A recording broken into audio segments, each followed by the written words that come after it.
The name at the bottom of the stack stopped her cold. Claire Bennett had spent the better part of that morning moving through a pile of janitor applications without looking up once.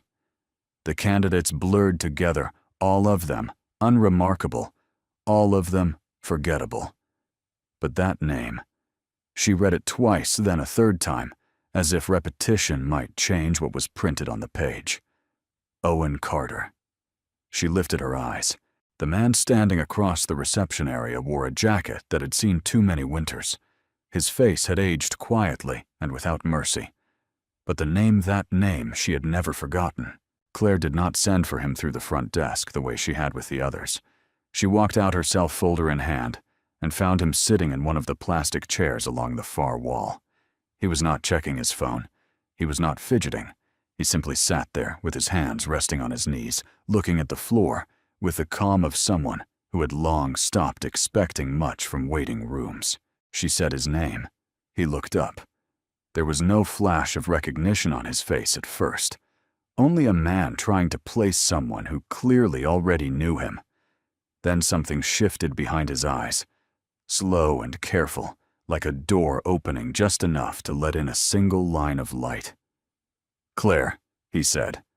Not a question, not surprise. Just the words spoken the way you say the name of something you thought you'd lost. She brought him into her office rather than the standard interview room. It was a decision she made without fully thinking it through, and she did not examine it too closely. She set the folder on the desk between them and looked at him, the way you look at a photograph that doesn't quite match the memory you've been carrying. Owen Carter had been the kind of student that professors mentioned years after he graduated, not because he was loud or competitive, but because his mind worked in a way that made difficult things look almost gentle, like he was simply reading something the rest of the room hadn't learned to see yet. Claire had sat next to him in advanced calculus during their junior year, failing quietly, while everyone else seemed to keep pace. Owen had never made her feel embarrassed about it. He explained things the way a good mechanic explains an engine, not to impress you, but to make sure the car runs. After graduation, he vanished. No forwarding address, no LinkedIn profile, no mutual friends with updates. He was simply gone the way some people are gone when life takes a turn that doesn't leave room for staying in touch. And now, here he was, 42 years old, applying to mop floors. Claire opened the folder. His application was filled out in clean, even handwriting. Under previous employment, there were jobs she would not have predicted for him. Warehouse work, night shift inventory at a distribution center, a brief stint with a cleaning company 2 cities over. Under education, he had written simply Bachelor of Science Mathematics. He had not listed his GPA, though she remembered it being the kind of number that made department chairs take notice. "The HR team flagged your file," she said.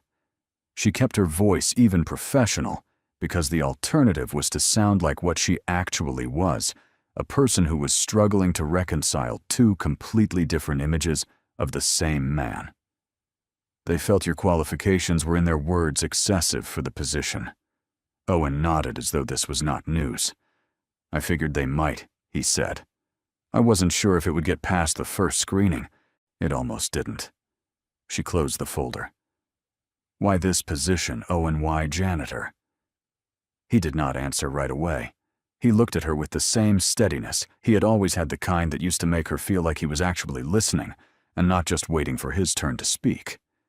When he did answer, his voice carried no performance in it, no rehearsed explanation designed to make the interviewer feel better about a complicated answer. "I need stable work," he said. "No deadlines that move, no politics. Something where I show up, do the job, and know exactly what I'm going home to at the end of the day." He said it without bitterness, which somehow made it land harder than if he had said it with resentment. "I've had enough of the other kind." Claire studied him. She wanted to ask what he meant by the other kind, what had happened in the 20 years since she'd last seen him. Why a man who could have walked into any graduate program in the country was sitting in her office asking to clean her building. But she had known Owen long enough to understand that he would answer only what he was ready to answer, and pushing early would close a door that might otherwise stay open. "There's a position in data analysis," she said. "Entry-level technically, but the work is closer to what you actually know. It pays 3 times what the custodial role pays. I can move your file over without anyone needing to know it was ever anywhere else." Something moved across his face. Not quite gratitude, not quite refusal. He leaned forward slightly and folded his hands on his knees, the same way he had been sitting in the waiting area. "I appreciate that," he said. "I mean it. But I'd like to take the janitor job if it's still available." He said it without apology, and without the defensive edge that sometimes came with a person who expected to be argued with. "I'm not ready for something like that. Not right now." Claire sat with that for a moment. She had run a company with 4,000 employees for 6 years. She had made decisions that cost tens of millions of dollars and decisions that saved the same amount. She was not easily surprised, but something about the quiet certainty in Owen Carter's voice reached past her professional instincts and landed somewhere more human. She told him the position was still available. She told HR to process the paperwork that afternoon. Owen started the following Monday. He came in before the building opened. Claire didn't notice this herself. At first, she learned it from the overnight security guard, who mentioned it the way you mentioned something unremarkable, that the new janitor was always already there when he arrived, to clock out moving through the lobby with a mop like he had nowhere else to be, and was perfectly content with that. The guard said he seemed like a calm man. Said he didn't talk much, but always nodded when you passed him. The kind of nod that meant something without requiring a response. By the end of the first week, Owen had rearranged the supply closet on the 4th floor in a way that cut restocking time nearly in half. No one asked him to do it. The building manager noticed and mentioned it to facilities, who mentioned it to no one in particular. It was the kind of improvement that made things run better without drawing attention to the person who made it happen. But not everyone was indifferent to Owen. The operations floor was managed by a man named Greg Dalton, who had been with the company long enough to believe that seniority was the same thing as authority, and that anyone below his pay grade existed primarily for his convenience. Dalton was the kind of manager who spoke loudly in open spaces and kept a running account of who owed him what. He had a particular way of addressing people he considered beneath him, not quite insulting, but close enough that you always felt the intention behind the words. Within Owen's first 2 weeks, Dalton had called him back 3 times to redo floors that did not need redoing. He had interrupted Owen mid-task in front of a group of junior employees to point out that a corner had been missed, a corner that had not in fact been missed. He had once stopped Owen in the hallway to complain about the smell of the cleaning solution loudly and at length, while 2 other employees looked on and said nothing. Owen took all of it without visible reaction. He listened, nodded when appropriate, and went back to work. He did not complain to HR. He did not seek Claire out to report what was happening. He simply absorbed it and moved on the way water moves around a stone, not because the stone wins, but because moving around is more efficient than stopping. Claire witnessed one of these exchanges from across the operations floor. She had come down to check on a server installation and was passing through when she heard Dalton's voice raised just enough to carry. She stopped.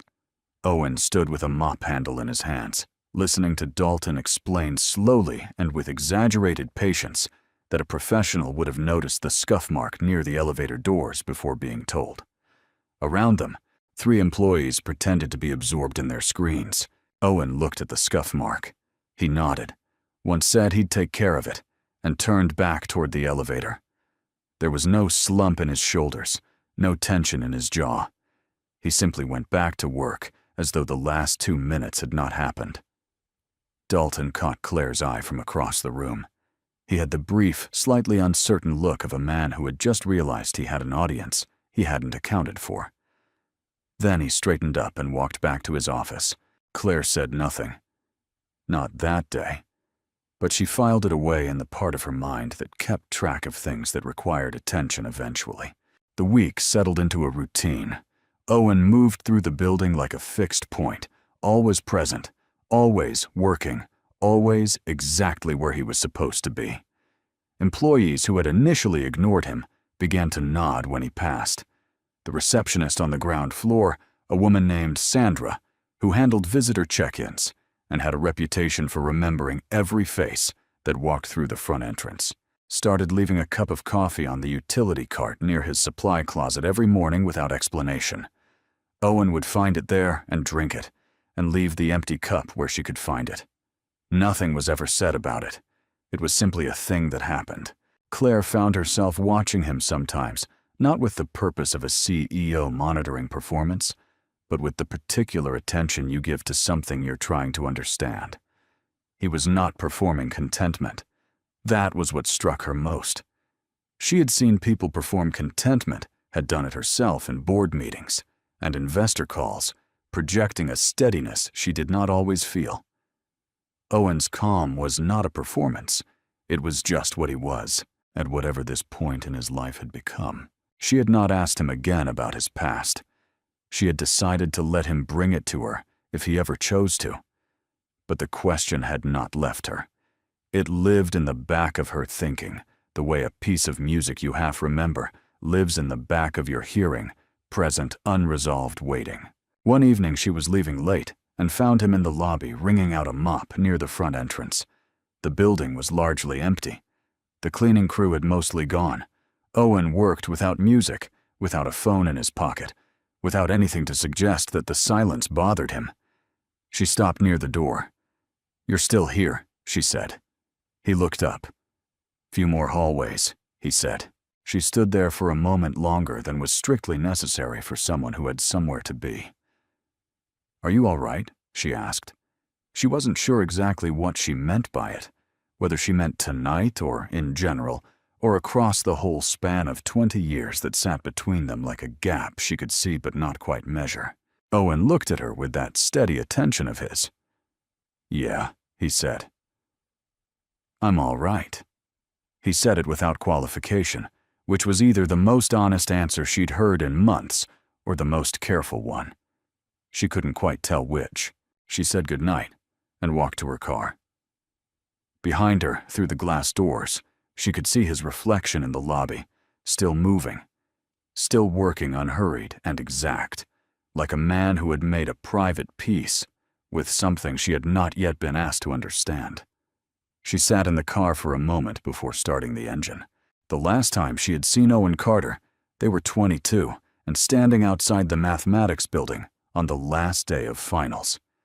He had helped her pass a course she had been failing since October. She had thanked him. He had shrugged it off the way he always did, said something about how the proof was already in her head, and he'd just helped her find it. Then he walked away across the quad, and she had assumed the way you assume things at 22, that she would see him again, that paths like his didn't simply disappear. She had been wrong about that. Now she started the engine and pulled out of the parking lot, and the question she had been carrying for weeks settled more firmly into something she could not keep setting aside. Something had happened to Owen Carter. Something had turned a trajectory that should have led to a doctoral program, a research position, a career built around the thing he was best at, and bent it all the way down to a mop and a supply closet on the 4th floor. She didn't know what it was yet, but she was going to find out. The crisis came on a Thursday. It started the way most crises in technology companies start quietly, then all at once. A flag in the monitoring system at 6 in the morning, dismissed by the overnight team as a routine anomaly. By 9, the anomaly had spread into the core processing layer of the company's flagship logistics algorithm. By 11, the engineering leads were in the main conference room on the 7th floor, with their laptops open and their faces arranged in the specific expression that meant things were worse than they were saying out loud.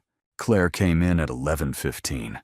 She stood at the head of the table and listened to the technical director, a sharp and generally unflappable man named Marcus Webb, explain that the algorithm governing the distribution network for 3 of their largest clients had developed a cascading error in its optimization function. The error was not catastrophic yet, but it was progressing. if they didn't find and correct the underlying formula within the next several hours, the system would begin generating incorrect routing data, and incorrect routing data, at that scale, meant hundreds of millions of dollars in contractual liability. Webb's team had been working on it since 7. They had not found the source of the error. They had found where it was expressing itself, but the mathematics behind the failure, the specific point in the algorithm's logic where the optimization had broken down, was buried somewhere in a sequence of calculations that none of the engineers in the room had been able to isolate. Webb said this with the controlled frustration of a man who was very good at his job and was currently watching it exceed him. The whiteboard at the far end of the room was covered in notation. Formulas branching into subformulas, arrows connecting variables to outcomes, 3 different colored markers, leaving traces of 3 different failed approaches. The engineers moved between their screens and the board with the particular restlessness of people who understood the problem well enough to know that understanding it was not the same as solving it. Owen came in at 11:40. He was not supposed to be in the conference room. He was supposed to be cleaning the hallway outside it, which was part of his Thursday rotation. The door had been left open. Someone had propped it with a chair to allow for foot traffic between the room and the adjacent server closet, and Owen had worked his way down the hall until he was standing in the doorframe with his cart about to move the chair and pull the door shut so he could finish the floor. He did not move the chair. He stood in the doorframe and looked at the whiteboard. No one noticed him at first. The room was too absorbed in its own pressure, engineers typing, Webb talking on the phone, 2 analysts arguing quietly over a printed spreadsheet near the windows. Owen stood still and looked at the board for perhaps 90 seconds, long enough for Claire, who was standing near the back wall, reviewing something on a tablet, to register him in her peripheral vision and look up. He was not reading the board the way a curious passerby reads something unfamiliar. He was reading it the way you read something you recognize, with the focused, slightly narrowed attention of a person, checking whether the text in front of them matches what they already know to be true. Claire watched him. She did not call across the room. She waited. Owen turned his head and found her eyes without searching. There was a question in his expression, not a spoken one, just the particular look of a man who has seen something and is trying to decide whether saying so is his place. She gave him the smallest nod she could manage without anyone else at the table noticing. He crossed to the whiteboard. He picked up a black marker from the tray, found a clear section of board near the bottom right corner, and wrote. He did not write slowly or with the performance of someone demonstrating intelligence.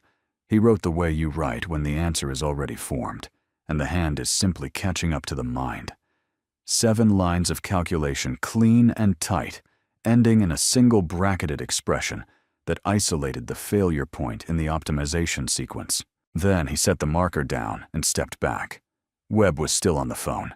One of the junior engineers, a young man named Ryan Briggs, who had been with the company for less than a year and had not yet developed the professional habit of disguising his reactions, looked at the board and said out loud without thinking, "Who wrote that?" The room turned. Webb ended his call. Someone laughed, a short, uncomfortable sound, because the man standing next to the whiteboard was wearing a gray uniform with a company logo on the chest and had a mop cart parked near the door. "I might be wrong," Owen said. He said it simply without deflection, in the same tone he might use to say he'd noticed the soap dispenser on the 3rd floor was running low. "But if the error's in the waiting function, that's where I'd look." The room went quiet in the particular way that rooms go quiet when something has just happened that no one has a script for. Webb walked to the board. He stood in front of Owen's 7 lines for a long time. He took out his own phone and ran something through it. His expression moved through several stages: skepticism, attention, recognition, and then the very specific look of a man who has just watched someone walk up to a locked door and open it without a key. "Run it," Webb said to the room. He was not looking at Owen when he said it. He was still looking at the board. The engineers ran it. 11 minutes later, The error flag in the monitoring system cleared. The algorithm resumed normal function. The cascading failure stopped where it was and did not progress further. No one in the room said anything to Owen directly. He retrieved his card from near the door, finished clearing the hallway, and moved on to the next section of his rotation. By the time the room had reorganized itself around the relief of the crisis being over, he was already 2 floors down. Claire found him that afternoon near the service elevator on the 5th floor. She didn't lead with what had happened in the conference room. She let it sit between them for a moment, before she said anything, because some things need a beat of silence before they can be spoken about without sounding like a transaction. "Where did that come from?" she asked. Owen set his card against the wall. He looked at her with the same steadiness he always had, though something in his eyes was slightly more open than usual, like a window that had been cracked just enough to change the air in a room. "I've had a lot of time to think," he said. "When you're doing work that doesn't take everything you have, your mind goes somewhere. Mine usually goes back to math."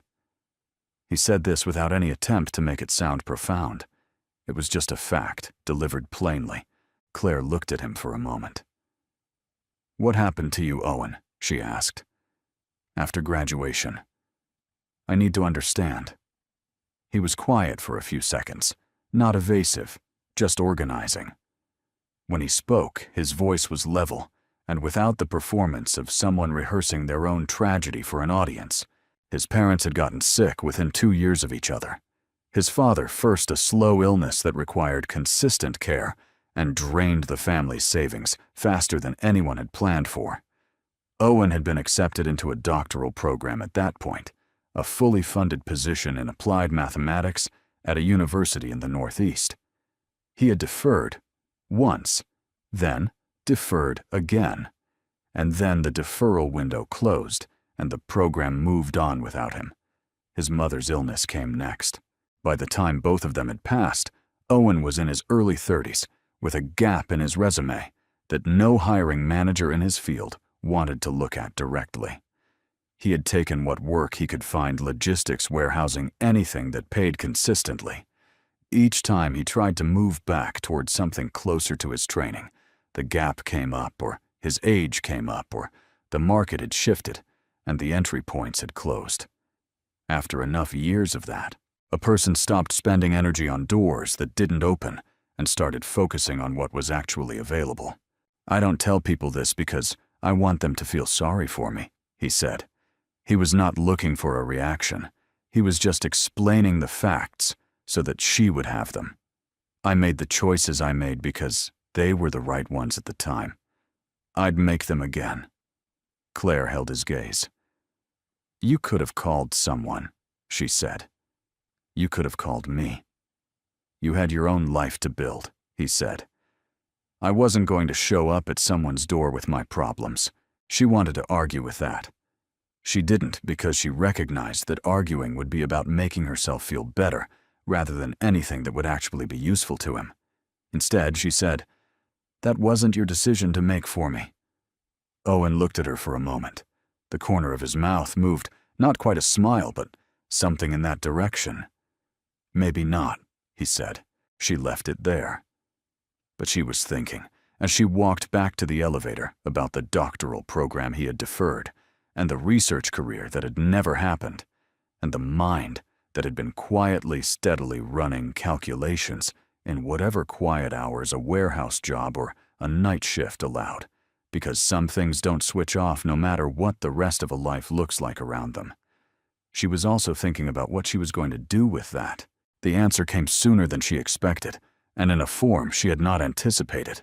Word of what had happened in the conference room traveled the way things travel in office buildings, not through official channels, but through the particular informal network of people who had been in the room, people who had heard about it, from people who had been in the room, and people who simply noticed that the crisis alert that had been quietly escalating through the morning had just as quietly stopped. By the end of the day, enough of the right people knew that a janitor had walked into a conference room full of engineers and written the solution to a problem they had been failing to solve for 6 hours.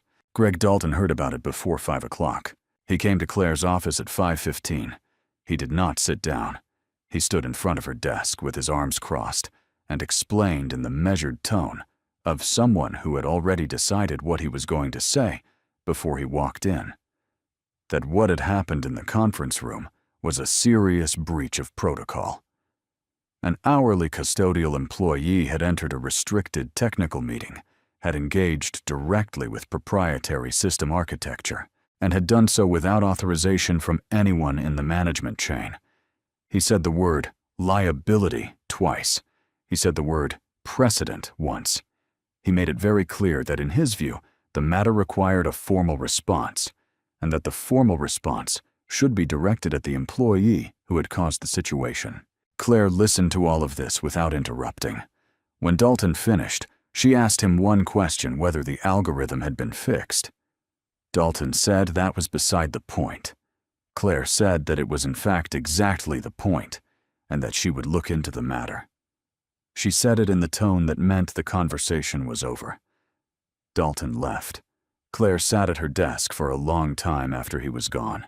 She knew what Dalton was doing. She had seen it before in companies she'd worked in, before starting her own, the particular kind of institutional defensiveness that activates when someone outside the designated hierarchy does something that the hierarchy could not. It was not about protocol. It was about the fact that a man who cleaned floors had solved a problem that a room full of credentialed engineers had not, and that was a kind of disruption that certain people found more threatening than any system error. She was not going to let it go quietly. But she also understood that she was not the only voice in the room when it came to decisions that touched the board. 3 days later, 2 members of the board contacted her directly. They had been briefed on the conference room incident, briefed, she suspected, by someone who had framed it as a security issue rather than what it actually was. They expressed concern about the optics of an unauthorized employee engaging with proprietary technical infrastructure. They used careful language, the kind that keeps its distance from what it actually means, but the message underneath was clear enough.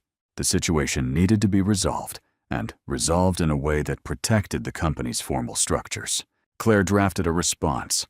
She worked on it for an hour, then deleted it and started over, because the first version said too much of what she felt and not enough of what she needed to say strategically.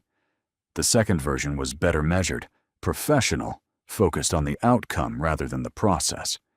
But even as she sent it, she knew it wasn't going to be enough. The board had a position. Dalton had given them a frame for the situation. And Owen, who had done nothing except see something clearly and offer it without being asked, was now the center of a problem he had not created. She was still at her desk at 8 that evening when her assistant forwarded a message from HR. Owen Carter had submitted a resignation letter. Effective immediately, he cited no grievance, no complaint, no explanation beyond a single line that said he appreciated the opportunity and wished the company well. Claire read it twice. Then she walked down to the 4th floor to the supply closet near the service hallway, where Owen's cart was parked, and his personal items, a thermos, a pair of work gloves, a small notebook, had been neatly placed in a plastic bag beside it. He was gone. He had not told her he was going. He had simply decided in the quiet and deliberate way he decided most things, that leaving was the cleanest solution available, that his presence had become a problem for her, and that removing himself was the most direct way to solve it. She stood in the hallway outside the supply closet for a long time. The building was nearly empty. The fluorescent light above the door hummed. Somewhere below her, a cleaning crew she did not know was working through the lobby. She had lost him once 20 years ago without understanding how. She had spent those 20 years building something she was proud of, and she had never stopped carrying in some small compartment of the back of her mind a question about where Owen Carter had gone and what had become of the particular quality of mind she had watched at work in a calculus classroom when they were both still young enough to believe that talent alone determined where a person ended up. Now she knew the answer, and he was gone again. And this time she had watched it happen. She picked up his thermos and his notebook and his work gloves, and held them in her arms the way you hold something that belongs to a person you're not ready to let become a memory again. The notebook was small and dark blue, the kind sold in bulk at office supply stores. Claire did not open it that night. She brought it home with the thermos and the work gloves and set everything on her kitchen counter, and then she made coffee. She did not drink and sat at the table for a long time, doing nothing in particular. She opened it the next morning, before she went into the office.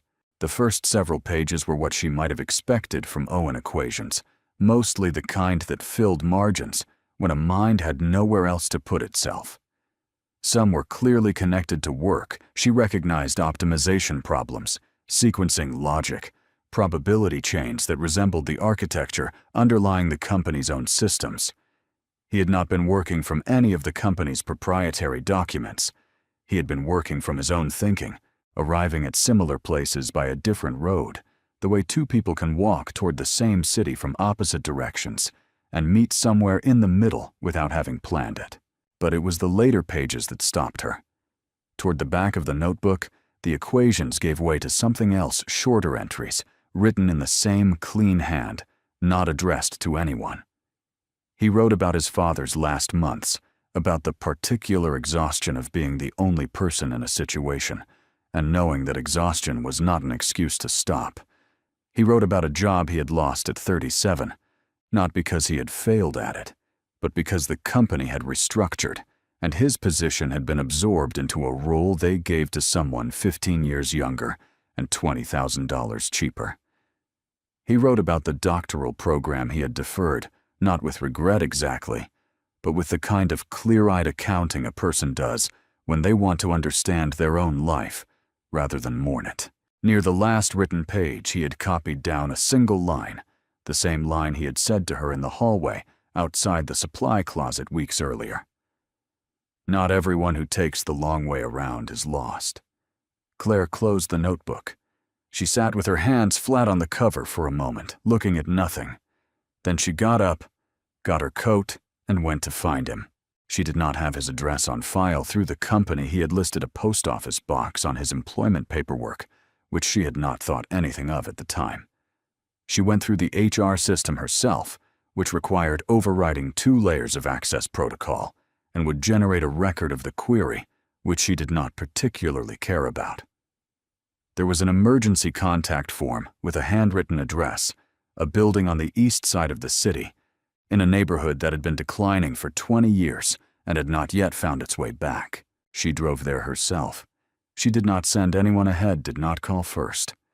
She parked in front of a 4-story building with a buzzer panel that had several names written in faded marker and several slots that were simply blank. Owen's name was there, 3rd floor, written in the same clean hand as the notebook. He answered the buzzer after a few seconds. There was a long beat before he said anything, and then he said her name, just her name, nothing attached to it, and buzzed her in. His apartment was small and orderly. A single room that served as living space and kitchen, a narrow window looking out at the building across the street.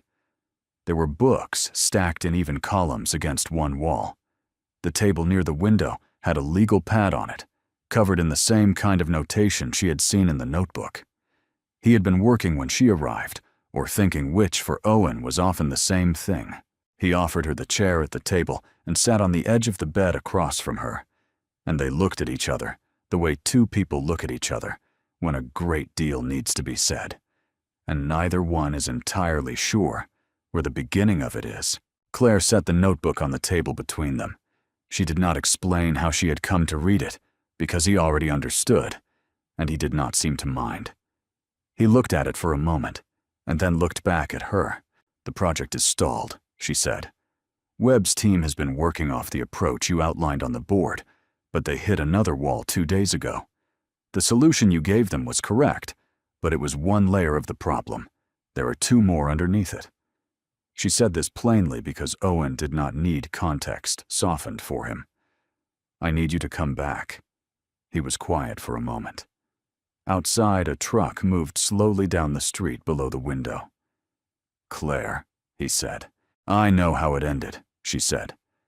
I know what happened with the board and with Dalton. I know you left to make it easier for me, which I did not ask you to do, and which I am telling you now wasn't necessary."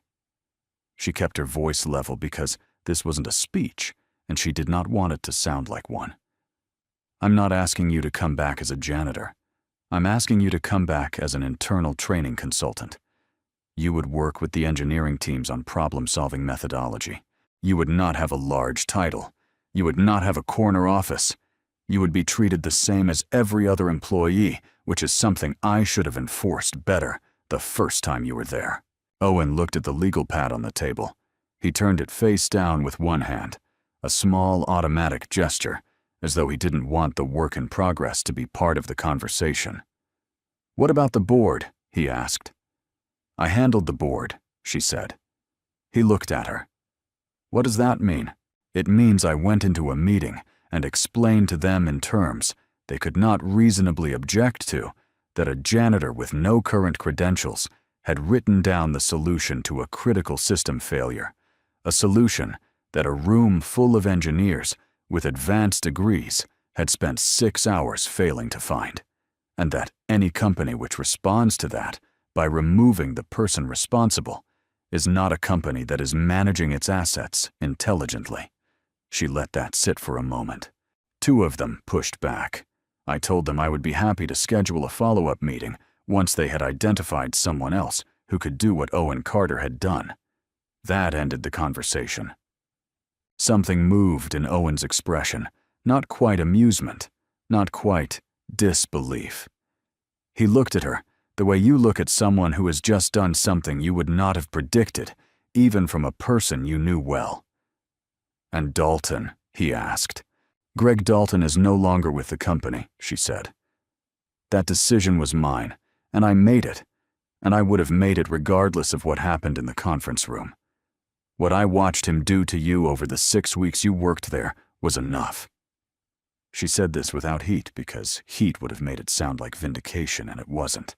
It was just a correction that should have been made sooner. "I'm sorry I didn't move on it earlier." Owen was quiet for a long time. He looked at the window.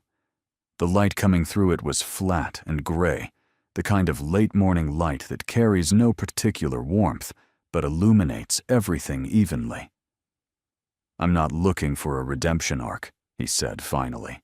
He said it without irony, as a genuine statement of where he stood, not as a rejection of what she was offering. "I'm not interested in being someone's story about how talent always finds a way. That's not what I am." "I know," she said. "That's not what I'm asking you to be." He looked at her. "Then what are you asking?" "I'm asking you to come into a building where there are people who are very good at certain things and completely unable to think outside of those things, and to spend some time with them. Not to fix them, just to show them a different way of approaching a problem." She kept it simple, because the simple version was the true version. "You've been doing that your whole life. You did it for me in a calculus classroom 20 years ago. The only difference is that now I can compensate you for it properly." Owen looked at the notebook on the table. He reached out and turned it right side up again, and looked at the cover for a moment, the way you look at something you've been carrying so long you've stopped seeing it clearly. "No title," he said. "Consultant," she said. "Internal. Whatever the business card says, the actual function is what I described. No separate office. There's a room on the 3rd floor that used to be a secondary conference space. It's been used for storage for the past 2 years. We can clear it out." He was quiet again. She let him be quiet because Owen had always needed the room to think that most people tried to fill with more talking. "All right," he said. It wasn't a dramatic concession. It was just a decision made in the same deliberate way he made most decisions, with the minimum necessary words, and without performing the weight of it. Claire nodded. She picked up the notebook and held it out to him. He took it. She told him she would have the paperwork ready by the end of the week, and that she would address the full staff before he started, because she was not going to let him walk back into that building without the people in it understanding what had happened and why. He said that wasn't necessary. She said it was, and that it was not up for negotiation, which made the corner of his mouth move. In that way, it had not quite a smile, but the shape of one. She stood up to leave. At the door, she stopped. "Owen," she said. He looked at her from across the small room. "You said something to me once in the hallway outside the supply closet about not everyone who takes the long way around being lost." She held his gaze. "I read it in the notebook, too. I want you to know that I think about it. I think it's one of the truest things I've heard in a long time." Owen looked at her steadily. "It took me a while to believe it myself," he said. She left him there with the legal pad and the notebook and the flat gray light coming through the window, and she drove back to the office with the particular clarity that comes after a decision has been made, and the only thing left is to follow through on it. She called a full staff meeting for the following Monday morning. She stood at the front of the main floor, with 400 people arranged in front of her, some in chairs, some standing along the walls, and she told them what had happened, with the algorithm failure in plain language, without softening the part where her own engineering team had been unable to find the answer. She told them that a man who had been working as a janitor in their building had walked past an open door and written down a solution that stopped a cascading system failure before it reached the point of no return. She told them that the company's response to that, the institutional reflex to treat it as a liability rather than a gift, had been wrong, and that it had been wrong in ways she intended to address directly, starting with the fact that the man most responsible for turning that situation into a disciplinary matter was no longer employed at the company. She did not name Dalton. She did not need to. The people who needed to understand what she was saying understood it. She told them that Owen Carter would be returning to the building, not as a janitor, but as a consultant in problem-solving and analytical thinking, and that she expected him to be treated with the same respect afforded to anyone else who worked there. She said this clearly and without making it a lecture, because she did not want the message to be about shame. She wanted it to be about correction. When she was done, the room was quiet for a moment. Then someone began to clap. She couldn't see who from where she was standing, and the sound moved through the space, the way sound moves when it means something. Owen started on a Wednesday. He came in through the front entrance, and Sandra, the receptionist at the ground floor desk, who had been leaving coffee on his utility cart every morning, without a word of explanation, handed him a visitor badge and told him his room was ready on the 3rd floor. He thanked her by name and took the elevator up. The room had been cleared over the weekend. Someone had put a whiteboard on the far wall. There was a table and 4 chairs and a window that looked out over the street below. Owen set his notebook on the table and stood at the whiteboard for a moment, looking at it. The blank, the way you look at something that is waiting to become useful. He uncapped a marker. He wrote nothing for a moment. Then he wrote a single equation at the top of the board, not a solution, just a starting point, and stepped back and looked at it. And something in his face settled into the particular quiet of a person who is exactly where they are supposed to be, even if the road that led them there made no sense to anyone who only saw the destination. On the 3rd floor, in a room that had spent 2 years holding surplus chairs and outdated monitors, Owen Carter picked up a marker and began. The mop was gone, but he had kept it. It was in the storage closet of his apartment on the east side of the city, standing in the corner behind the door, which was the kind of place you put something you are not done with, yet something that reminds you not of what you lost, but of the distance you crossed to get from there to here, and of every quiet, unhurried step it took to make the crossing.